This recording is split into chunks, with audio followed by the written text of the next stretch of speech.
What's up, guys? Happy Monday to you, and welcome to your final live WWE Raw review of the year, as next week is a Christmas Day episode, and apparently I think they're taping that tonight or this week or something. So this is kind of going to be our last Raw review after a live Raw until January 1st, day one, WWE Raw, that is shaping up to be a big show. WWE is starting off 2024 with a bang, loading that card up pretty good. Tonight was not bad, as we had 3 championship matches on tap, with Gunter defending the Intercontinental title and both sets of the tag team championships up for grabs as well. Saw a change in one of those, but not the other. And I did kind of miss the last few seconds of the main event because I didn't realize that I was about 2 minutes behind on my stream.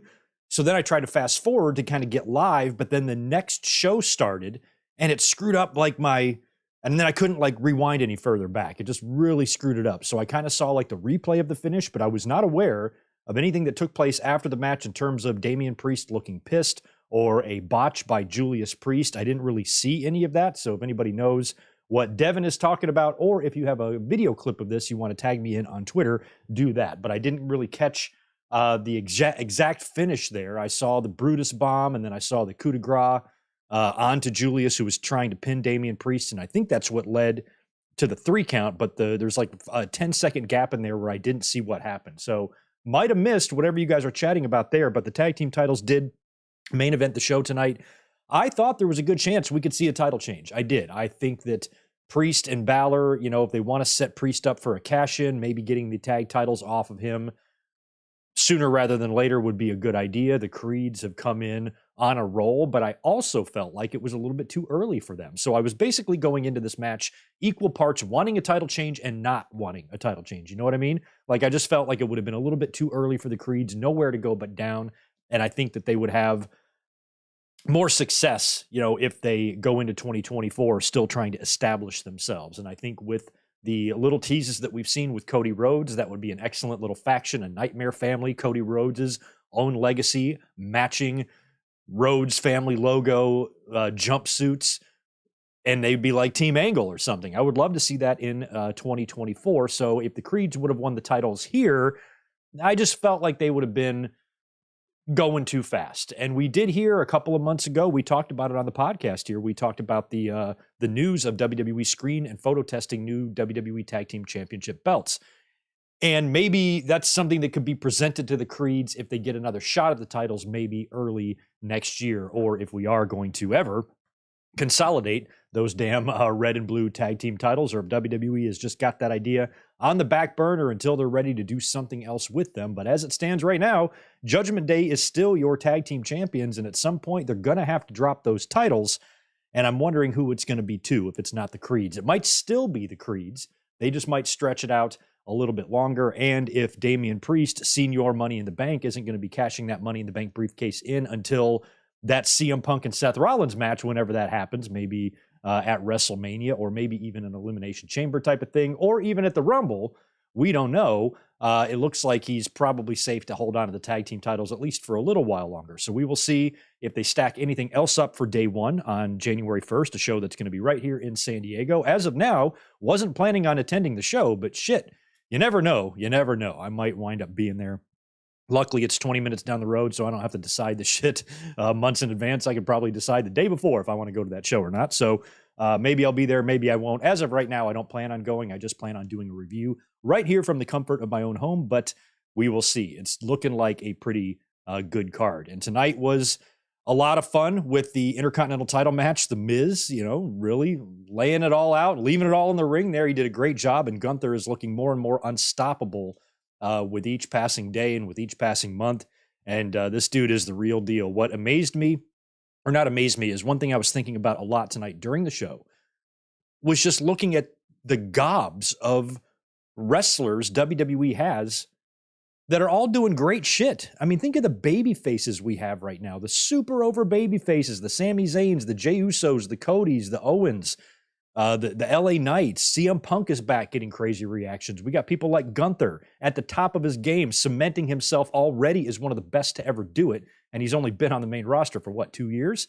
And he has been incredible. There's so many people in the company, even people who generally did nothing emotionally for me, like the Miz are going out there and crushing it, in 3-4 star matches. It's crazy. It's crazy how good things are. I wish I could go find 2018 me, because we just passed the 5-year anniversary of all those dumb fucking McMahons in the ring trying to tell us that they're going to do things differently, and they did dick. And they were like, look, we know we suck, so we're going to do better. And they didn't do better. They actually actively did worse. So I feel like this is just such a far cry from half a decade ago. It's crazy how well things are going. And even Raws like this in December, Raws that in previous years I would have skipped, fell asleep, trashed, in the review after the fact during the dead parts of the year, gave us some pretty good wrestling tonight. Storylines were furthered. Tables being set for the Royal Rumble. No CM Punk tonight. He's probably off until the beginning of the year as well, until he comes here to San Diego. And I believe he does have a match the day before against Dominic up in LA at the Forum, which is kind of interesting that Punk is going to be back in the ring, I guess, for a live crowd before a TV audience, which is interesting. But I want to know what you guys thought of the show overall tonight. I thought tonight was an excellent December Raw. It had good matches, had comedy, had violence, had storylines, had just a little bit of something for everyone. And there was a couple of things on the show I didn't love, like the women's tag team title match. Didn't really love that, but still thought tonight's show was solid. And I've gotten to the point now where I'm pretty much going into every WWE TV or pay-per-view that I watch is knowing I'm going to see probably a pretty good show. And that's an awesome feeling to have as a wrestling fan. AEW, for their first 4 years of existence, was really delivering on their TVs, on their pay-per-views a lot, and now WWE, seeing them, become white hot and as strong, seemingly as ever. It's a great time to be a wrestling fan. That's for sure. And you think about WWE's, major boom periods, it was all due to competition. It was all due to competition. They were just, they were strong, under Vince Sr., and they were very formidable, territory, the Northeast. But, when you compare it to the NWA, to the AWA, they were all pretty much on even footing in terms of talent and stuff like that. And then when Vince went national, we got the big push with the 80s rock and wrestling and Hulk Hogan and all of that. Then it fizzled out. Then we went in that gap there from like 1992 to 1995 or 6, where it's the new generation and everything's kind of shitty and there's no mega stars anymore. The houses are way down, smaller arenas. We've got this 1 hour live Monday Night Raw show every week, and wrestling was just kind of like, bleh. Then WCW signs Hulk Hogan, goes on Monday nights. Then they steal Scott Hall and Kevin Nash. And that's all it took. WWE needed that competition, needed that motivation. They fought back hard, and they became even bigger than the people who were kicking their asses. Fast forward to 2018, 2019, AEW forms. They're pretty much hitting it right off the bat, and they start producing really good television, really good pay-per-views, really good TV. It seems like it's a great place to work. Everybody wants to go there. The grass is greener. They're signing a whole bunch of free agents and talent, and WWE was like, oh shit, we have to give a shit again. 2 years later, they are as hot as ever. It's unbelievable what competition can do to the wrestling business, and I wish we would have had this the whole time. Granted, we did have TNA, but it just wasn't on the level. We needed another North American promotion on cable TV on another weeknight, and now that we have that, we've seen WWE up their game to levels that I just did not think possible under Vince McMahon. And it's pretty awesome. It's pretty awesome. So we'll get into Monday Night Raw here. We'll go through the results of the show, what I thought of it, hear the feedback from you guys, and anything else you want to talk about today. We will talk a little bit about a couple of tidbits of news here when we open. But other than that, I haven't really gotten a big look at wrestling news today. And I'm kind of under the weather. I'm not sure what's going on after the watch along last night. By the way, thank you to everyone who was here to watch Royal Rumble 1993 with us. I'm actually the Patreon page and the members will get the full unedited version of that tomorrow. And I'm working on an edited version for the second channel and Twitter and all that stuff. A lot of fun last night. Right after the watch along, about an hour or two later, I just felt a little off in my throat and kind of coffee, and I'm just feeling like, ugh. I hope I'm not getting sick. So I might be. So because of that, I was a little slow today. I'm not sure about anything else we're going to talk about other than my two little items of news and the Raw review, and anything else you guys want discussed in the chat. Just drop it in there, and we will get to it. Let's cruise and say hello to the people who are here, like JJ Leg and Stone Cold 10X. Amato, what's up? Hey, Greg, at work with a coffee. No 50-hour week this week. That's good. It's a slow night, so I'm chilling. Let's talk wrestling. Well, hopefully, you'll be able to listen to me, Amato, as much as you can while at work. Victor Cologne is here. So is the Juliet. Zach Palgett in the house as well. Victor, 16-month member. I believe next week's Raw is a best of the year edition. Thank you for that. I was thinking tonight was a double taping. So they're just going to run a best of. That's awesome. I'm glad that they're doing that. SmackDown was a double taping. I guess Raw was not. That's another thing I failed to look into today. I kind of just assumed since SmackDown was a double taping that Raw would be as well. But next week is going to be a best of the year edition. They probably advertised that and told us that 16 times tonight during Raw, and I just missed it because I tune out the announcers and barely pay attention to them at all. But thanks for the info there. Victor, Creeds will have their moments. Yes, I agree, T85. I'm trying to hit all the channel members. That's about it for the channel members, but I also want to say hi to Jay Lambo. We got Devin Rice in here as well, Stephen Harris. Who else? Sonic Plays, Rarely Even, Jonathan Jaramillo. Good to see you. Elias is here as well. Not that Elias. Denny Downbad in the house. And anybody else chiming in on this fine Monday night, thank you so much for being here. I'm not expecting a huge audience tonight for this Raw review, so we're not going to hang out forever. But if you guys have things you want to discuss in the chat, let me know. First thing we want to do is we want to wish the very, very best to CJ Perry, who is in the hospital right now with a gnarly infection on her finger. Now, she tweeted a picture, I think yesterday or the day before, of something that I've gotten before, like a sliver or a splinter in your finger, like right here. And I've had a couple of those where it kind of did get infected. My cousin is actually a surgeon, and I was at a family reunion one time, and I showed her. I'm like, this thing's green. And she goes, get over here. And she got a needle and a bottle of bourbon, and she performed surgery on me and got it out. But she said, she goes, if that would have stayed in there, you would have had all sorts of infections. And her injury reminds me of that when she showed a picture of it. And it was just kind of a little bit discolored, a little bit swollen, a little bit red. Well, today, right before Monday Night Raw went live, she tweets out another picture. Now her finger is about 3 times the size that it was yesterday. It's black and blue and red. The infection has spread. She's been in the ER for 50 hours, and she's heading into surgery, probably undergoing surgery right now. So hopefully they are able to clear out whatever this infection is. The fact that it started in her finger, I don't think this is anything that's going to take her life or anything, but if they had to cut out a portion of her finger, hopefully she'll still have use of it. And whatever her recovery is and whatever this infection is, it's not that serious. But when you're in the hospital bed for 50 hours and you have to go into surgery for an infection on your finger, that's scary. So I really hope that everything is okay with CJ Perry. Wishing her the very best, all the positive vibes in the world. And if you want to see CJ Perry and smile, I urge you to check out the latest edition of Hey EW with RJ City. Funny shit. So best wishes to CJ Perry. We love you, and go kick that infection's ass. Also want to congratulate the Mysterio family. WWE signed up for the Mysterio family plan. It's always cheaper to bundle. Rey Mysterio and Dominic both re-signing with the company today, or at least news of them re-signing and re-upping with the company came out. Dominic's deal is believed to be 5 years, although no confirmation, and nobody is sure what Rey's deal is. But Mysterio and Dom re-upping with the company.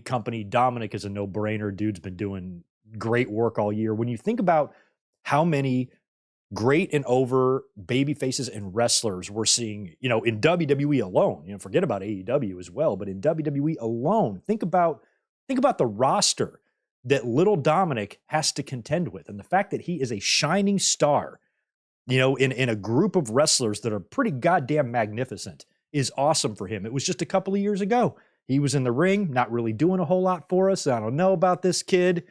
He's not ready. A lot of stuff, going around about Dominic. He just wasn't that appealing. You weren't getting invested in him. You didn't care about him. You liked him because you remember the ladder match with Eddie. Of course, you like him out of respect for Rey. And a lot of the stuff that they were doing with Rey's family at the time, I didn't love either, with Aaliyah and Buddy Murphy and all that stuff. A lot of that stuff wasn't great for Dominic, but the minute he started hooking up with mommy, and this goes all the way back to last Thanksgiving in 2022, when Dom and Rhea are showing up at Ray's house and kicking his ass in his den and shit, and then showing up at Christmas and Valentine's Day, acting like total menaces. That was a year ago, and they are still just as strong as a heel power couple as ever, if not more so. And Dominic is rapidly becoming one of my favorite people. The booze and the heat that he has is genuine. Plus, he's just so good at being that dumbass chicken tender eating kid. And I just found out that Canada is also part of North America, shit like that. I mean, tonight, too, it was after JD loses to R-Truth and they're in the backstage area and Dominic's talking to him. And he's like, don't worry about it, JD. It could have been a lot worse, like the time that Randy Orton did this to you, or like the time that Jey Uso did that to you, or like the time that Cody did this to you, and starts rattling off all the other times JD has been humiliated even worse than he was by R-Truth. It's that type of innocence coming out of Dominic that I just love. And he's my MVP for this year, because there's so many great wrestlers. The reason I kind of have him as the MVP is because he's kind of like an underdog. You're like, I cannot believe of all of this great talent, the Sammys, the Owens, the Codys, the Rollins, the Romans, the Jays, Dominic is the one that is really kind of standing out. Drew McIntyre, another guy doing the best character work of his career right now, and yet Dominic, the little fucker shaking the ladder in 2005 at SummerSlam, is the one impressing me the most. It's a wild time. It's a strange state of affairs. That's for sure. See what I mean? I'm coughing a little bit. I think I'm getting sick. But we do have plans to be back this week, provided I don't come down with COVID here tonight and I barf up a lung.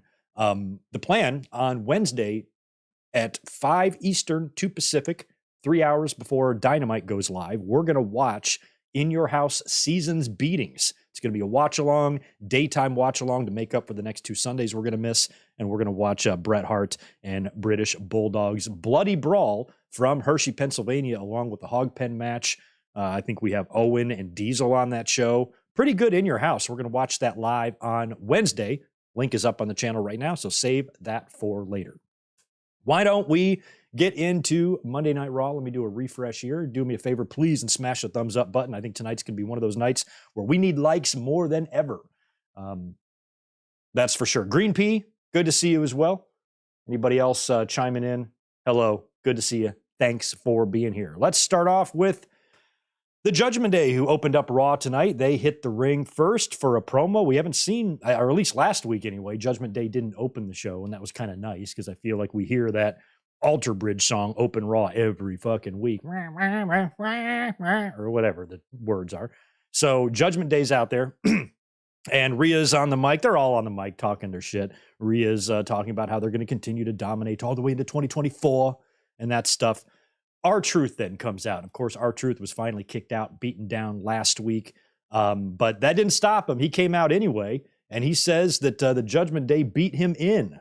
It was basically like an initiation. He's in the Judgment Day now because of what happened last week, not out of the Judgment Day because of what happened last week. So Truth, as usual, confused as shit. He's got the Judgment Day shirt on with everybody's names, and he's got his own name taped down there. This is some Sami Zayn bloodline shit, which is, what this might turn into is kind of another version of that with R-Truth, because we've seen right from the very beginning these segments backstage where Priest is kind of tolerant of him. Like you could tell Damian's got a heart, and I think, maybe that's a seed planting for an eventual babyface turn in Damian Priest, because we've seen the power struggle in the Judgment Day.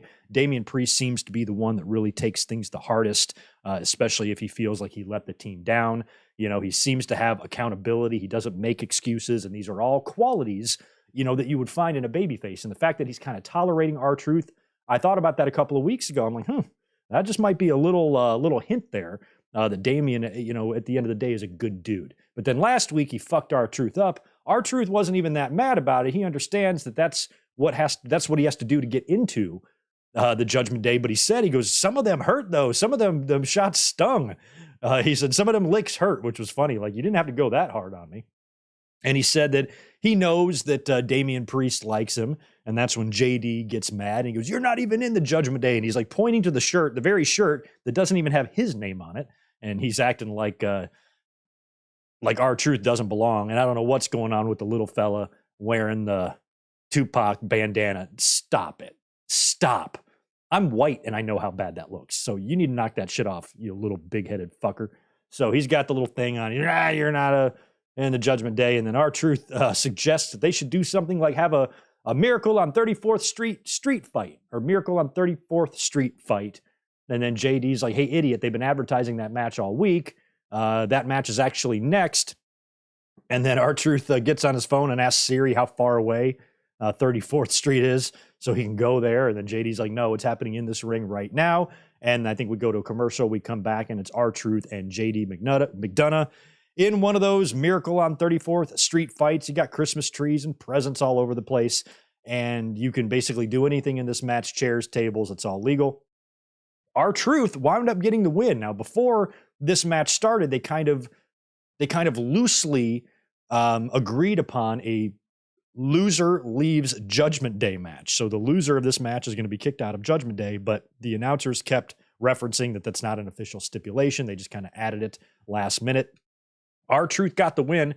They were both up on the top or second turnbuckle, I guess, and R-Truth just basically just tackles JD McDonough through the table. They land right through it, pins him right there on the mat, and Truth gets the win. And I guess JD McDonough is out of Judgment Day, and that's when he was backstage later after the break, kind of sulking, and Dominic was trying to pick him up. It was pretty funny, and so hey, it could be worse. You could be, remember the 9 other times you were humiliated last month? It could be like that. Funny stuff. Be right back.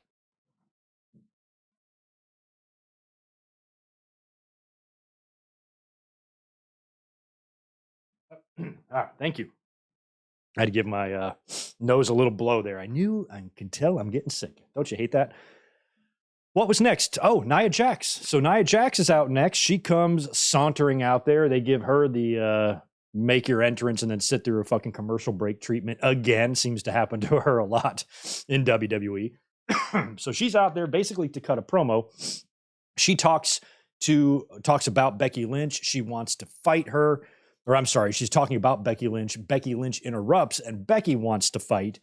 And they trade some pretty interesting insults. Becky says something to the effect, I wrote the quote down here, actually. Where did I put it? So as Becky is insulting Nia Jax, she says, and I quote, your entire existence here is built on someone else's name. First it was your cousin's, then it was mine. I'll go down as the greatest to ever do it. Your claim to fame will be breaking the nose of the best to ever do it. So that was pretty funny. And that wouldn't even be the sickest, most gnarliest burn of the night, because wait until you hear what Shinsuke Nakamura said to Cody and his dad. So Nia Jax then decides to, I guess, suggest that instead of doing the fight right there, they wait until day one and do it in her hometown of San Diego. Can you believe I have to share a town with her? That sucks. But she wants to wait until day one. So that match is set. It'll be Nia Jax against Becky Lynch at day one. And then Nia brings up, I think, Becky's daughter or something, and says, oh, your kid won't even recognize you or something like that. But of course, you bring up the man's family and that's going to be a problem. And she says it while she's walking away like an idiot. Of course, Becky jumps out of the ring, chases her down the aisle and attacks her. But Nia is able to shake her off, get the better of her, and knock her down and walk away. So that match is now set for day one. It should be a pretty good card with Seth defending his title against McIntyre. And what else did they set up tonight? I know we have we'll talk about it as we go through here, but I know at least 3 matches are set up for day one. So it's looking like a good show. And that should be a fun one because we never did get Becky and Nia Jax. We never got that one-on-one match, which is just crazy to me that they didn't at least try to do that ahead of Becky heading into WrestleMania that year to win the championship and stuff. And I was at the Survivor Series that Becky was knocked out of. It was the week before on SmackDown or whatever it was, and Becky got blasted, and then she missed the show, and they had to have Ronda against Charlotte instead, which turned out to be a really good match.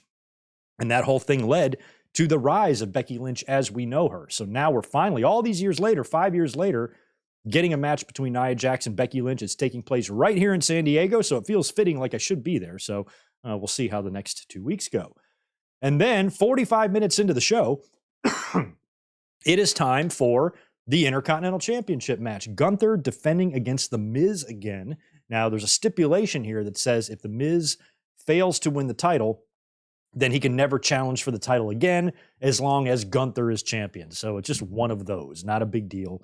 I wouldn't want Miz to challenge for the title again if he loses here, as long as Gunther is champion. So it's a pointless stipulation, but nonetheless, it's there. I was not worried that Gunther was going to lose the title, only because losing the championship, ending your historic run 45 minutes into a December Monday Night Raw to The Miz, is not the stage that I would have a loss like that take place on. So I wasn't even the least bit concerned that Miz was walking out of Raw tonight as the Intercontinental Champion. But the match almost made me change my mind. The Miz, I mean, he's great. I cannot believe this heel turn, this babyface turn from just a few weeks ago.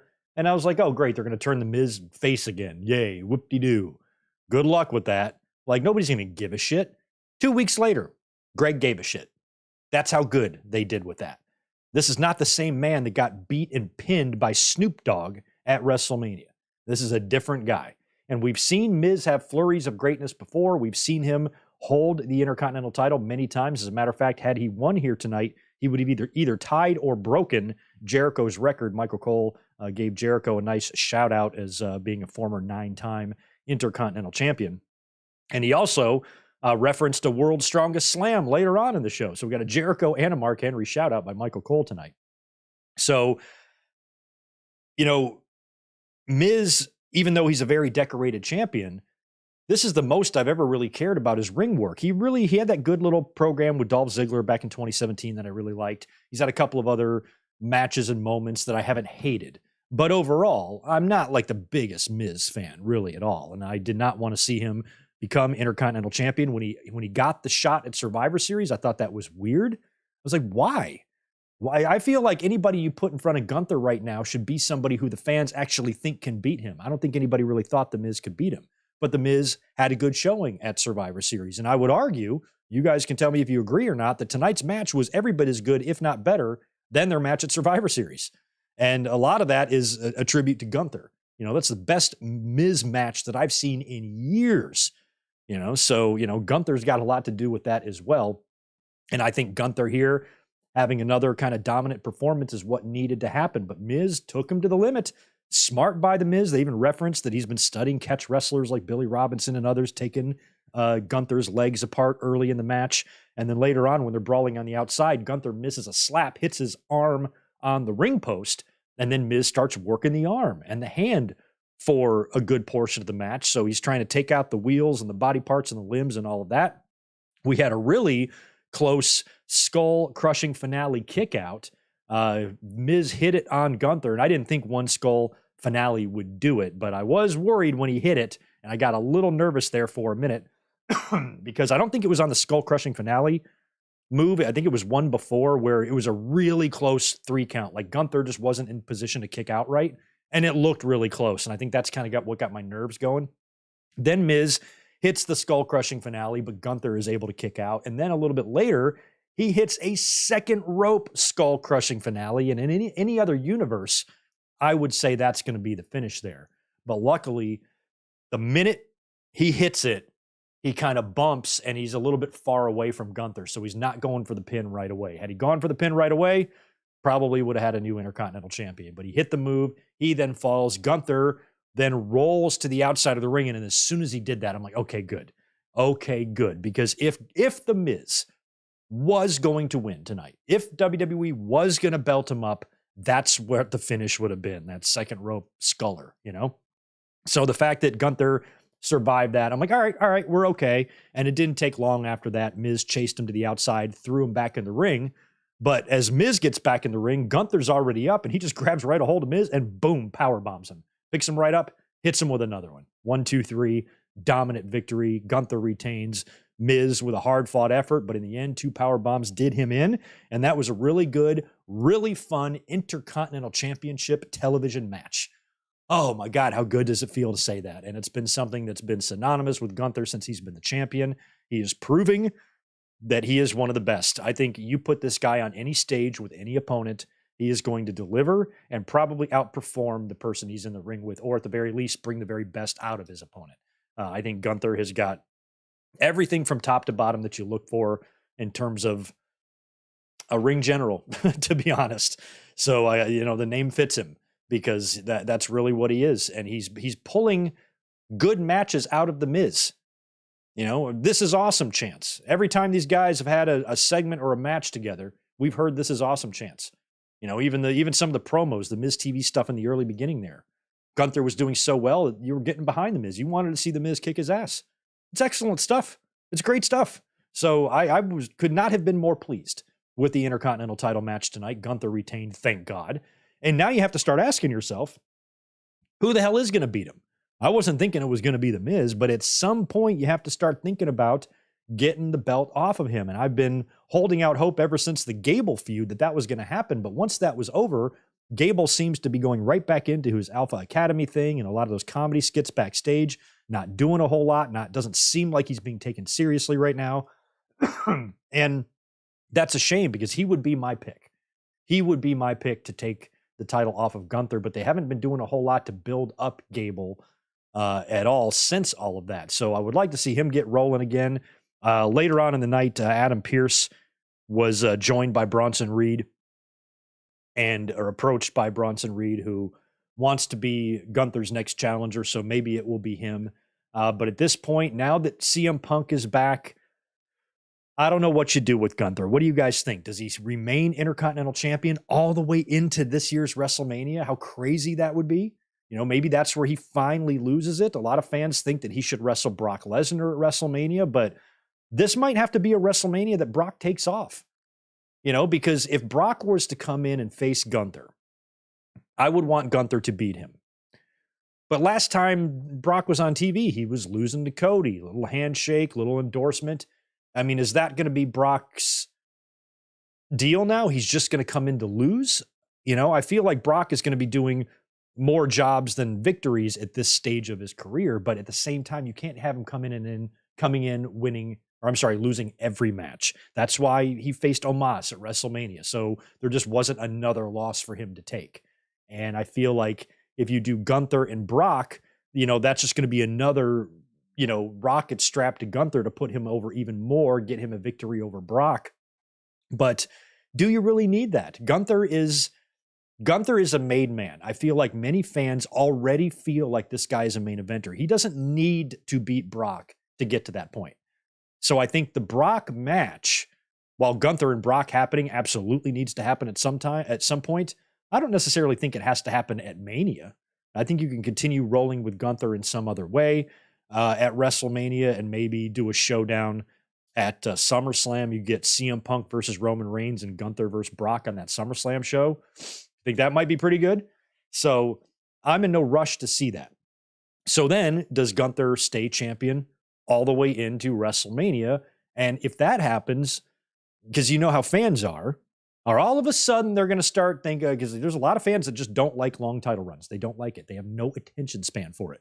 They didn't have the luxury that's not a luxury. They didn't have the luxury to be old. No, they didn't. They weren't fortunate enough to be old as shit like me when, champions were holding the titles for 8, 5, 4 years. That was the routine, whether it be Backlund or Pedro or Bruno or Hogan, long runs. And then it wasn't until, the 90s that things really started speeding up. And fans now, they see a 2-year title run, they start shitting their pants because they don't know how to handle it. It's not hard. There's a million championships in pro wrestling. I think you could deal with one of them, being held for a while. And Roman holding his title for 3.5 years now, and then Gunther maybe going on a 2-year run with that IC. That is crazy, son. Fucking crazy. So I don't know what the right answer is with Gunther. I don't know what I not necessarily want to see out of Gunther.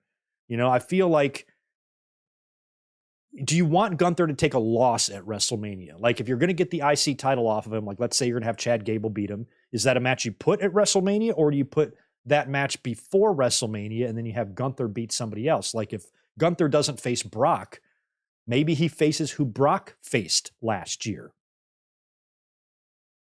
Gunther versus Omos. What do you think about that? I think it would be a bad day for Omos, and I don't like to see Omos treated that way.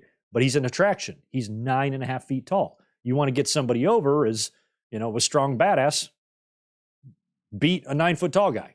So, maybe he does that. I don't know. I don't know what Gunther does. Either way, I'm confident WWE is going to give Gunther a tremendous 2024. If he's in the Rumble, I feel like if they want to do the Cody and Punk thing as the final two, I feel like Gunther being eliminated needs to come at the hands of either his WrestleMania opponent, maybe Brock shows up, eliminates him, or Imperium comes in and fucks up somehow and gets him eliminated, and then he's just pissed at them, or some way to kind of neutralize him, get him out of the match in some way that takes him into his program or Mania feud or whatever. So I don't know. If you guys have any ideas for Gunther, let me have it. I feel like Gable and Gunther, would be totally fine for WrestleMania. I would love for Chad. Think about the victory that would mean for Chad Gable. Because one thing I have to keep remembering is that Gunther doesn't really need to be made at this point. Granted, he hasn't been world champion yet, but every fan, every one of us can see that he's going to. He is absolutely going to be world champion. There's no concern about that. There's no, we need to make sure he gets a couple of big wins at pay-per-views to make sure he's ready or before he's ready or to give him the credibility that he would need. He doesn't need it. He already has it. So there's really no more building with him you can do. At this point, he's the Ultimate Warrior in 1989. He's just over his shit, dominating everyone. Just stick him in there with the world champion and see what happens. That's pretty much what you have to do at this point. And I wouldn't be opposed at all. Like I said a year ago, I was talking about this a year ago when people were talking about Gunther as world champion. I said, there's no rule. There is no rule that says he has to drop that Intercontinental title before he wins the world title, because we were talking about that prior to WrestleMania going into the match with Sheamus and Drew. And a lot of people, myself included, felt like Sheamus should take the title off of Gunther based on the matches and the brutal matches they've already had with each other. But I was of the opinion that Gunther did not have to lose the championship. And he kept it. He dominated Drew and Sheamus in that match. And he's still the champion to this day at the end of the year, and he's going to go into 2024 as champion, because after his match, he's walking backstage. Imperium tries to congratulate him, and he's like, you guys did nothing to help me here. You guys both fucking suck. I'm going to go take the rest of the year off and rest up because I'm the champ, or whatever he said, basically saying, I'm not going to be here next week. I'll see you probably on January 1st, or maybe even the week after that, if that card is already loaded. And Gunther is off for the year. So Gunther's done. We'll see him next year. And we will see. Well, what do you guys think the over-under is on that? Like Gunther winning world championship gold in 2024. Do you still think, because it's such a gobbed up main event class right now, that maybe his run needs to wait until 2025? I mean, Cody's had to wait a whole nother year. Why wouldn't Gunther? He's still IC champion right now. He still has to drop that and have that program with whoever he loses it to, and then get, back to business and find a challenger or whatever. And I feel like he's another guy that you could consider for the Money in the Bank, but I've usually been against people like him winning Money in the Bank, because somebody like Gunther shouldn't need the Money in the Bank to earn a championship shot. He should just get that. And Gunther also is somebody that I want to see have that 5-star match victory to win the title. I don't want him to come in and cash in on someone and win it in a cheap way. Gunther, his strength is what he can do in the ring. I would like to see him win the championship that way, but he could win the briefcase as well, and then that puts Gunther against maybe Cody at SummerSlam. I feel like Cody and Gunther is a program, a feud, and a match that we're going to see. They planted the seeds for that a year ago at the Royal Rumble. So I have no doubt we'll get to that point. And if Gunther drops the IC at the same time Cody wins the world title, there you go. Although Cody will be on SmackDown. So what happens there? What a mess. We will see. So anyway, Gunther, he tells Imperium that he's taking the rest of the year off, and that's when Kofi Claus shows up. So Kofi was dressed up as Santa Claus. He was bouncing around. He just looked weird. Was he in a Santa outfit? Was he a Santa or an elf? Because he looked more like an elf on the shelf. He's so skinny, and he's wearing that red outfit. He just looks like this little skinny man. He looks nothing like a big jolly Santa, that's for sure. But he's passing out presents, and he gives Kaiser Permanente and Leonardo da Vinci a lump of coal because they suck. Then we get another one of those terrific Nakamura vignettes where he reads the American Nightmare Before Christmas. And it's just basically some bars, a nursery rhyme with the words changed. And one of the glaring lines in the American Nightmare Before Christmas was, "Your vomit, you're stupid, and your father is inbred." Holy shit, man. So that was harsh. Cody, because apparently this was not a pre-tape, Cody then, who's in the ring, or no, Cody's not in the ring. Cody just attacks. He just attacks Nakamura, goes after him. They're brawling in the backstage area. That then leads into the ring area where they're brawling there. Cody looks like he wants to put Nakamura through, a table, but I don't even think that happens. Did the Creed? I didn't write down the rest of this. Did the Creeds run out there and help him out too? No, they didn't. They were busy with their tag team title shot. So I think it was just kind of a brawl and a pull apart type of thing. And I also did not catch if they have that match set for day one. I feel like that's day one, right? So is that match advertised for day one? It probably is, I would imagine. But if not, they might make it pretty soon. Then we were backstage. That's where Chelsea and Piper Niven were making some noise about their match. That's when Bronson Reed wants the next shot at Gunter. And then we get our women's tag team championship match. My favorite team, Caden Carter and Katana Chance. See, I actually know their names now. Before it was just Caden and the other one. Now it's Caden Carter, Katana Chance, and I've always just hated the name Katana Chance. So that's Casey Catanzaro, that's her name, right? Who she started as that, and then when WWE went into that name-changing shit, I just really hate wrestler names. They're so dumb. And that one is just so bad, Katana Chance. It sounds like a fucking Mortal Kombat character or something, just dumb. So I've always just been turned off. There's nothing wrong, nothing to do with the performer. I just hate the names, just like I hated the name Dolph Ziggler. I wasn't too much of a fan of Gunther either when they changed that from Walter, but that just shows you how good Gunther is, that he makes you completely forget or not give a shit about the name change. You can call him whatever you want. Gerald, the Ring, Crockpot. I'd love him. I would love him. He's still awesome. But Katana Chance, not good. Now, I had a suspicion about this match because a couple of days ago or yesterday, I was scrolling through WWE's Twitter feed and they retweeted a tweet from Katana Chance, and just the way it was worded sounded to me like a young wrestler was recently told that they're going to be winning a championship on Monday. And because it was filled with, this is a very big day for me, biggest night of my career, and blah, blah, blah. The biggest night of your career, I hope you have bigger nights than this, because if you're a WWE wrestler, the biggest night of your career contending for worthless tag team championships isn't that great. But she's very excited about it, and I'm happy for her. At least she's motivated. But it was just kind of like the energy in that tweet. I'm like, not a very good poker face. And then when the baby faces come out, and they're kind of standing there in the ring, and they're standing next to each other in the corner, waiting for Chelsea and Piper to come out. And you could just see written all over her face, just extra enthusiasm. It's not like she's been out there before acting like she doesn't care or anything. I'm not saying that. I'm just saying that you could tell. It was written all over her face. Them two were giving it away. And I was like, they might actually win here. I didn't want them to. And I didn't think they would for a little while there because this match was in the middle of the card and the men's tags were in the main event. And I thought we had a really good chance to see a title change there based on where the match is placed on the card. It's the main event. If you're going to belt up the Creeds, probably going to do that in the main event. So the fact that this match came before, I'm like, well, we probably aren't going to see both tags change hands. So I felt like the women were safe. And then even before the first commercial break, Piper gets both of them on the mat and she hits him with a Vader bomb, lands right on top of Casey, hooks the leg, buries her forearm into her face. And I'm like, great. I reached for my keyboard to start writing that Piper and Chelsea retain because it just looked like the finish. It felt like the finish. I'm like, oh, good. Thank God. And I go to type that the match is over and it's not. Katana kicks out, and then they go to a commercial. I'm like, oh shit, this match isn't over.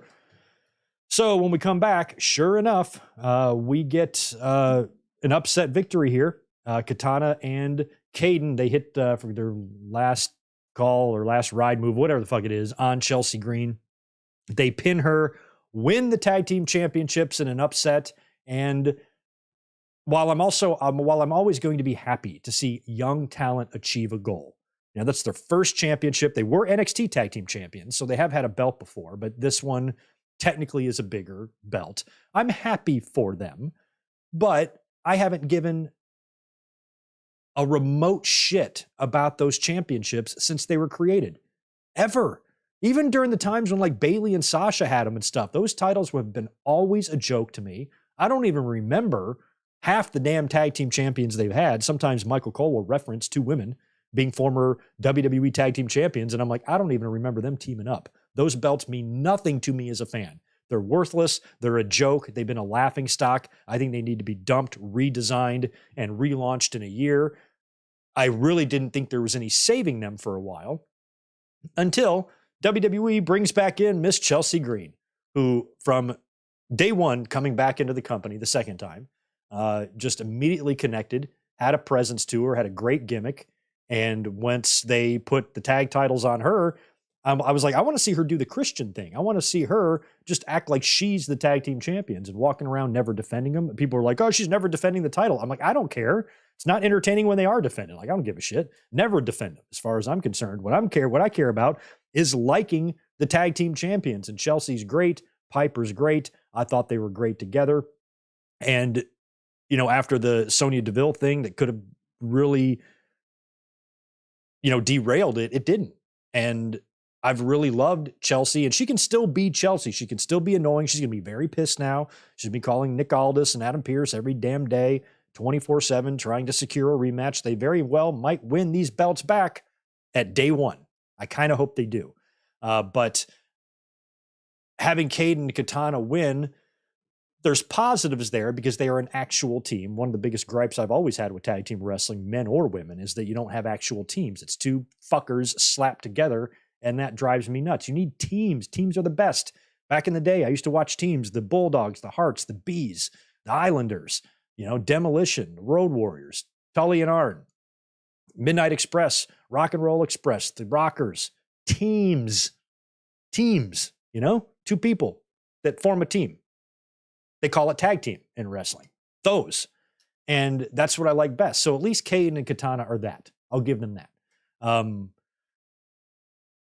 But are they going to be enough to ignite some new fire in this division? I mean, the only thing keeping the tag team championships above water and not drowning is the hilarious character work by Chelsea Green. So I'm not really sold on Kayden and Katana. I know I'm kind of hard on them. It's what they're like Ludwig Borga, whatever the fuck his name is, in Imperium.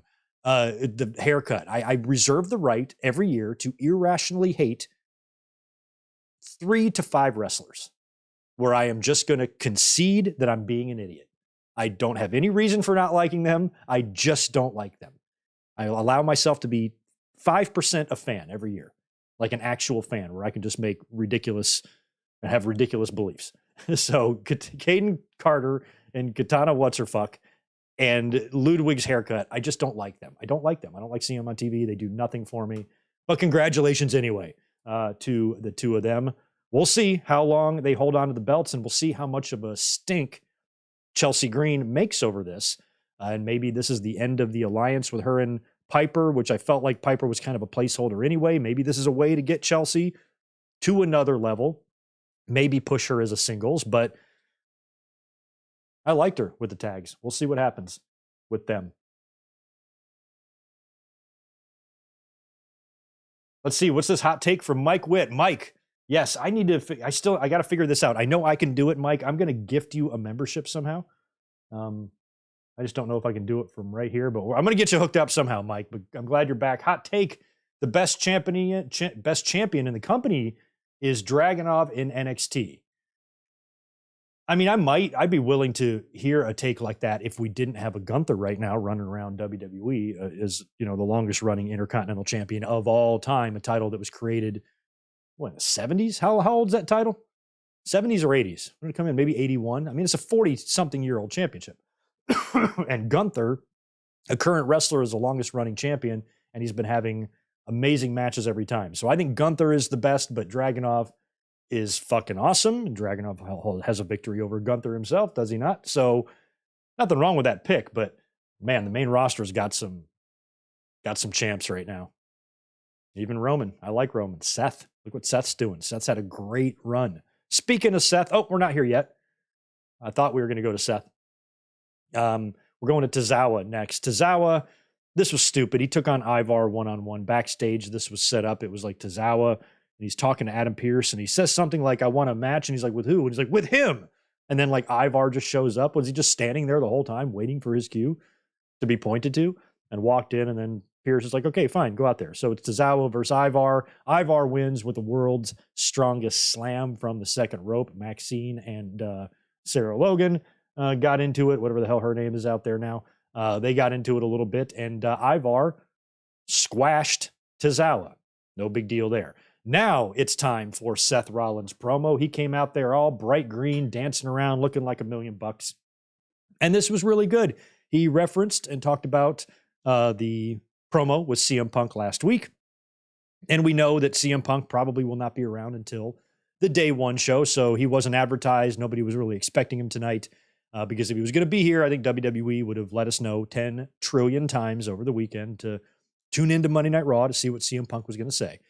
So no Punk here tonight. Rollins comes out and he talks about last week, and he references Drew McIntyre. Of course, he's got the title on the line against Drew. And there's a pretty good program between the two of them right now that's coming up on day one. And that's when Drew McIntyre comes out. He's kind of has his hair done like Dolph Ziggler. It was like combed. It wasn't the same Drew hair. It was like combed. I don't know how to describe it. But it kind of looked like Dolph Ziggler's, just not blonde. So Drew comes out, and this was really good. Like, Drew is just another guy. Stick him on the pile of great wrestlers doing great shit, because he is.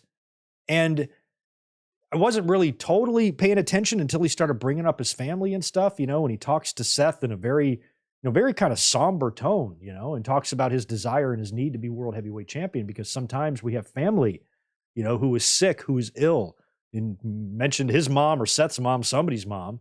And sometimes that person is suffering, and they tell you, don't you dare come home. You keep chasing your dream, and then when you finally reach your dream, they're not here anymore. And he goes, it's not about wanting your championship. I need your championship. And the whole thing was really good. It was really well laid out. And look at Juliet. Look at Juliet being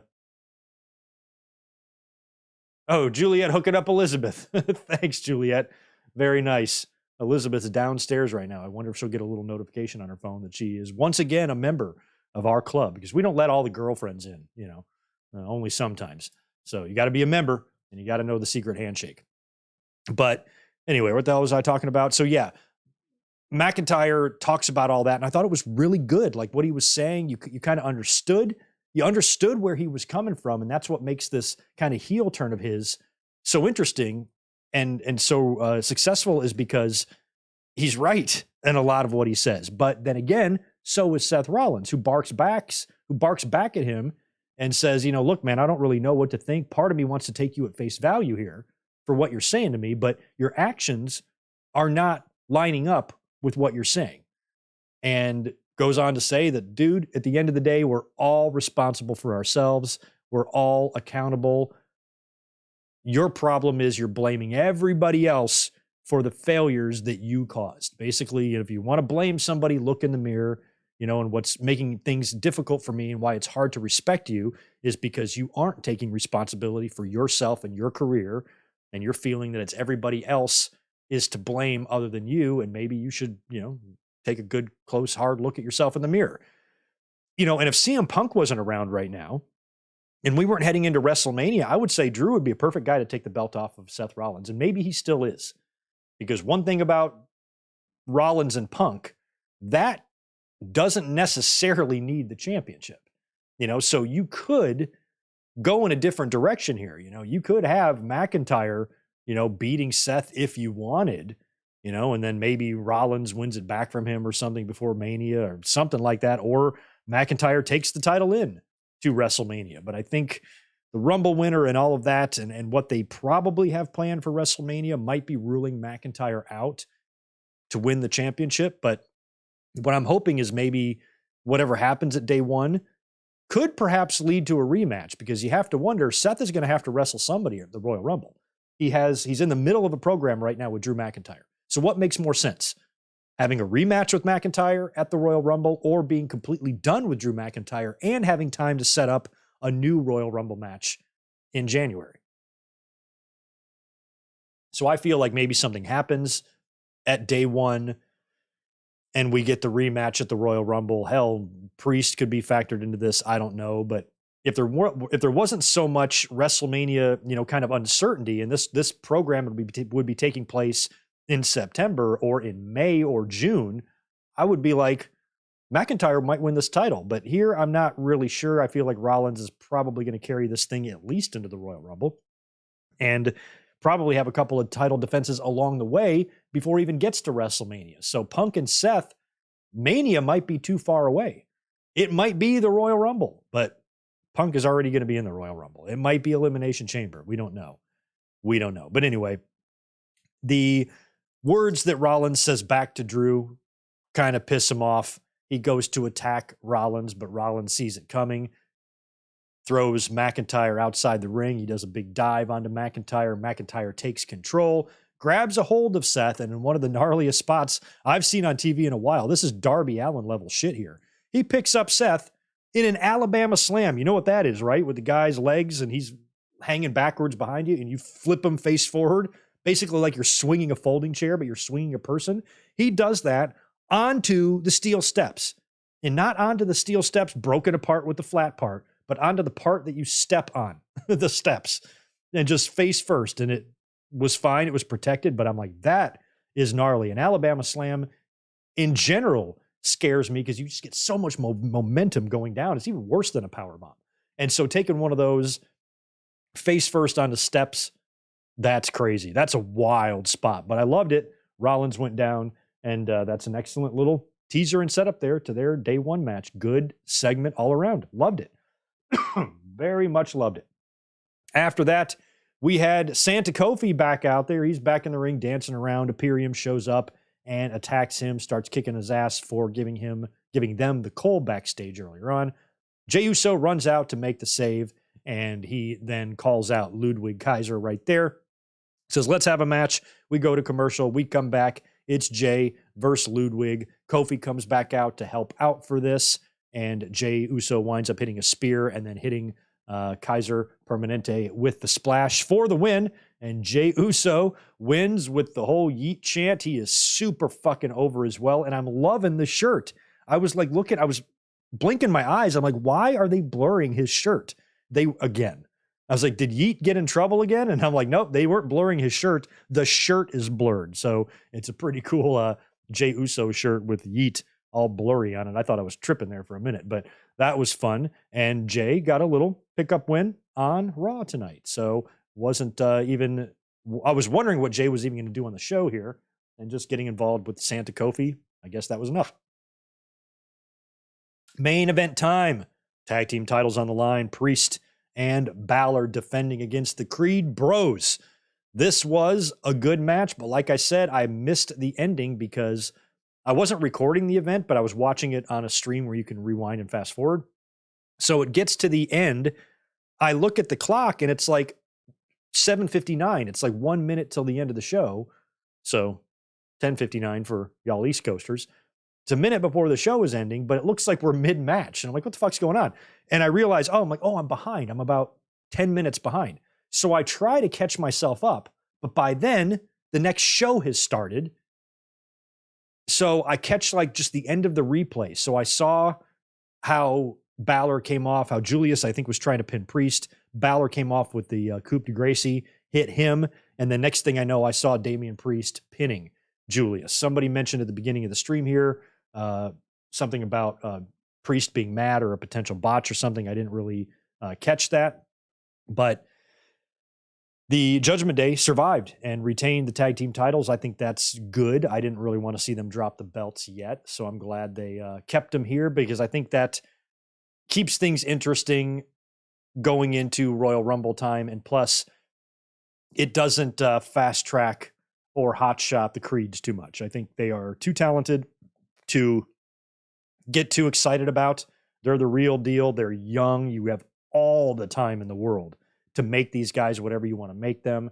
And I think winning the titles here would have given them too much too quick and no room to grow. And that's why I'm happy that we got the outcome that we got. But in the future, I think the Creeds could get another shot. The Creeds could be the team to take the belt off of Judgment Day, especially if they want to get Damian Priest ready for a cash-in. They could be the team to do it. And with all of this Cody teasing, you feel like it's inevitable. You know, Cody is probably going to form himself a little nightmare family, and he might be doing what Gunter is doing, but with a couple of his own guys. So, and there you go. There's your summertime feud. 6-man matches out the ass. Creeds and Cody versus Gunter and Imperium. There you go. All summer long. So all in all, I thought it was a good Raw, and I'm happy that the talent gets off now. They get to be home for a week. They resume things on the 26th, which is the day after Christmas. Then they're into their post-holiday tour. They have a show here in LA at the Forum on the 30th, and then they're here in San Diego on January 1st, next month, 2 Mondays from now, for Monday Night Raw. So, yeah, there you go. Merry Christmas to everybody. Thank you so much for that, Juliet. I got to get a membership over to Mike as well. But okay, Julius kicked out after Priest. I can't read that. There's a heart in the way. One more person needs to comment so I can see what that says. I think there's time, Mike. There's time for the Creed brothers to win. I wouldn't worry too much about them. They are very young. But yeah, I'll have to go back and see the replay of that and see what people are referencing there with Damian Priest, because I didn't see any of that. But I still thought the show was good, and I thought the matches were good. And I guess at the end of the day, that's what matters. But I am going to get out of here now. I have got dinner to make, movies to watch, and since this wasn't a very eventful Monday Night Raw, I guess, we don't have much more to say. And plus, I'm a little bit under the weather, so I think I'm going to bounce out of here. But don't forget, we will be back on Wednesday to watch In Your House Seasons Beatings. We'll be back this Saturday for a podcast as well, right before Christmas Eve. So still plenty of time for me to give you all your Christmas and holiday wishes before we get out of here. And we got some cool stuff planned for the end of the year as well, with World's End and another watch along coming up on the 27th. So links to all of this stuff is up on the channel now. So check it out. Leave me a like. Make sure you subscribe and all that jazz. And I hope you guys enjoy the rest of your Monday night. I will talk to you.